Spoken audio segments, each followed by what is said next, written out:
Tap చేశారని ఇది అత్యంత దుర్మార్గకరమైనటువంటి పని అని పేర్కొన్నారు ఆంధ్రప్రదేశ్ రాష్ట్ర కాంగ్రెస్ పార్టీ అధ్యక్షురాలు వైఎస్ షర్మిల. తన ఫోన్ను ట్యాప్ చేశారని ఇది అత్యంత దుర్మార్గమైన చర్య అని ఆంధ్రప్రదేశ్ కాంగ్రెస్ చీఫ్ షర్మిల మండిపడ్డారు. ఈ వ్యవహారంపై ఆమె తీవ్ర ఆగ్రహం వ్యక్తం చేస్తూ బాధ్యులపై కఠిన చర్యలు తీసుకోవాలని డిమాండ్ చేశారు. విశాఖలో నేడు మీడియాతో మాట్లాడుతూ ఇంత దుర్మార్గంగా వ్యవహరిస్తారా అంటూ వైఎస్ జగన్ను ఉద్దేశించి తీవ్ర స్వరంతో ప్రశ్నించారు.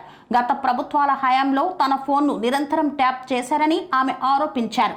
కేవలం రాజకీయ ప్రత్యర్థి అయినందుకే తన వ్యక్తిగత సంభాషణలను కూడా దొంగచాటుగా విన్నారని, ఇది వ్యక్తిగత గోప్యతకు తీవ్ర భంగం కలిగించడమే కాకుండా ప్రజాస్వామ్య విలువలకు కూడా విఘాతమని ఆమె పేర్కొన్నారు. తెలంగాణలో కేసీఆర్ ప్రభుత్వం, ఆంధ్రప్రదేశ్లో వైఎస్ జగన్ ప్రభుత్వం అధికారంలో ఉన్నప్పుడు ఈ ఫోన్ ట్యాపింగ్ తతంగం నడిచిందని షర్మిల ఆరోపించారు. ఒక మహిళ అని కూడా చూడకుండా ఒక రాజకీయ నాయకురాలిగా నా కార్యకలాపాలను అడ్డుకోవడానికి, నా వ్యూహాలను తెలుసుకోవడానికి ఇంత నీచమైన చర్యలకు పాల్పడ్డారని ఆమె ఆవేదన వ్యక్తం చేశారు.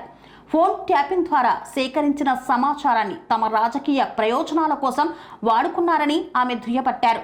ఇటువంటి చర్యలు ప్రజాస్వామ్యంలో ఎంతమాత్రం ఆమోదయోగ్యం కావని అన్నారు. అధికారంలో ఉన్నవారు తమ అధికారాన్ని దుర్వినియోగం చేస్తూ ప్రత్యర్థులపై నిఘా పెట్టడం, వారి సంభాషణలను రహస్యంగా వినడం వంటివి చట్ట వ్యతిరేకమని, నైతికంగా కూడా తప్పని ఆమె స్పష్టం చేశారు. ఈ ఫోన్ ట్యాపింగ్ వ్యవహారంపై సమగ్రమైన విచారణ జరిపించాలని, ఇందులో ప్రమేయం ఉన్న ప్రతి ఒక్కరిని చట్టం ముందు నిలబెట్టి కఠినంగా శిక్షించాలని ఆమె డిమాండ్ చేశారు. ఇలాంటి ఘటనలు పునరావృతం కాకుండా చూడాల్సిన బాధ్యత ప్రభుత్వాలపై ఉందని ఆమె హితవు పలికారు. ప్రజల వ్యక్తిగత స్వేచ్ఛను, గోప్యతను కాపాడటంలో ప్రభుత్వాలు విఫలమైతే ప్రజాస్వామ్యం ప్రమాదంలో పడుతుందని ఆమె హెచ్చరించారు. గతంలో వైవి సుబ్బారెడ్డి సైతం ట్యాపింగ్ విషయాన్ని ధృవీకరించి ఓ ఆడియోను తనకు వినిపించారని షర్మిల వెల్లడించారు. తెలంగాణలో తనను రాజకీయంగా, ఆర్థికంగా అణగదొక్కేందుకే కేసీఆర్, జగన్ కలిసి ఈ కుట్ర పన్నారని ఆమె తీవ్రంగా ఆరోపించారు. ఫోన్ ట్యాపింగ్ ఘటనపై తెలుగు రాష్ట్రాల ముఖ్యమంత్రులు రేవంత్ రెడ్డి, చంద్రబాబు నాయుడు తక్షణం విచారణను వేగవంతం చేయాలని డిమాండ్ చేశారు. కేసీఆర్ కోసం జగన్ తనను రాజకీయంగా అణిచివేయాలని చూశారని షర్మిల ఆవేదన వ్యక్తం చేశారు. విచారణకు ఎప్పుడు పిలిచినా తాను హాజరవుతానని స్పష్టం చేశారు. గత పొలిటికల్ టర్మ్ 2018-19 పొలిటికల్ టర్మ్ కాలంలో, అంటే తెలంగాణలో కేసీఆర్ గారు ముఖ్యమంత్రిగా ఉన్నారు, ఆంధ్రాలో జగన్మోహన్ రెడ్డి గారు ముఖ్యమంత్రిగా ఉన్నారు. ఇద్దరు చాలా సన్నిహితంగా ఉండేవాళ్ళు. ఒకరికి ఒకరు అన్నట్టుగా కేసీఆర్, కేటీఆర్ గారు జగన్మోహన్ రెడ్డి గారితో చాలా మంచి సంబంధాలను మెయింటైన్ చేశారు. అసలు వాళ్ళ సంబంధం ముందు రక్త సంబంధం కూడా చిన్నబోయింది.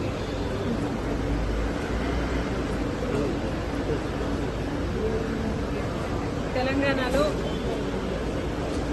ఫోన్ ట్యాపింగ్ జరిగింది అన్నమాట ముమ్మాటికి నిజం. మరి ఈ ఫోన్ ట్యాపింగ్ వ్యవహారం తెలంగాణ ముఖ్యమంత్రి, ఆంధ్ర ముఖ్యమంత్రి కలిసి చేసిన జాయింట్ ఆపరేషను, లేకపోతే ఇది షేర్డ్ ఇన్ఫర్మేషను నాకు తెలియదు. కానీ ఒక మాట అయితే స్పష్టంగా అర్థమైంది. అదేమిటంటే ఫోన్ ట్యాపింగ్ జరుగుతుంది. ఎంతమంది మీద జరుగుతుందో నాకు తెలియకపోయినా నా ఫోన్ ట్యాప్ అవుతుంది, నా భర్త ఫోన్ ట్యాప్ అవుతుంది, నా దగ్గర వాళ్ళ ఫోన్లు ట్యాప్ అవుతున్నాయి అన్న విషయం నాకు చాలా చాలా స్పష్టంగా అర్థమైంది. అసలు మా ఫోన్లు ట్యాప్ అవుతున్నాయి అనే అంశాన్ని నిజానికి నిర్ధారించింది వైవి సుబ్బారెడ్డి గారే. స్వయంగా వైవి సుబ్బారెడ్డి గారే హైదరాబాద్లో మా ఇంటికి వచ్చారు. మా ఇంటికి వచ్చి మా ఫోన్లు ట్యాప్ అవుతున్నాయి అన్న అంశం నిర్ధారిస్తూ మా ఫోన్లు ట్యాప్ చేసిన ఒక కాన్వర్సేషను, ఒక ఆడియో కాన్వర్సేషను అన్న ఉద్దేశంలో నన్ను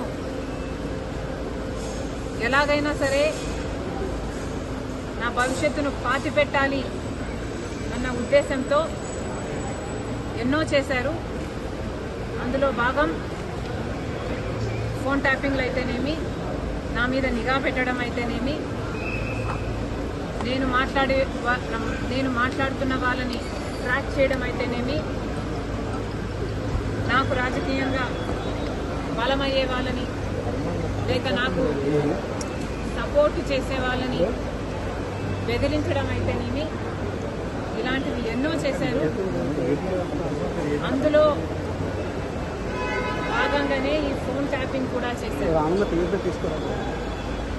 జగన్మోహన్ రెడ్డి గారు నా మీద చేసిన అత్యాచారాలలో ఫోన్ ట్యాపింగ్ అనేది చాలా చిన్నది. అసలు నేను ఊపిరి తీసుకోవడమే కష్టం చేశారు జగన్మోహన్ రెడ్డి గారు. కనుక ఆ రోజుల్లో నేను తెలంగాణలో పొలిటికల్ అరీనాలో ఉన్న కేసీఆర్కి వ్యతిరేకంగా పోరాటం చేస్తున్నా, జగన్మోహన్ రెడ్డి గారికి ఏ సంబంధం లేనప్పటికీ నన్ను తొక్కేయాలి అనే గట్టి ప్రయత్నం చేస్తున్నాడు. ఇంతమంది ఇన్ని ఫోర్సెస్తో పోరాటం చేయడం వాస్తవానికి నాకు చాలా కష్టంగా ఉండింది. Therefore, I could not fight every battle.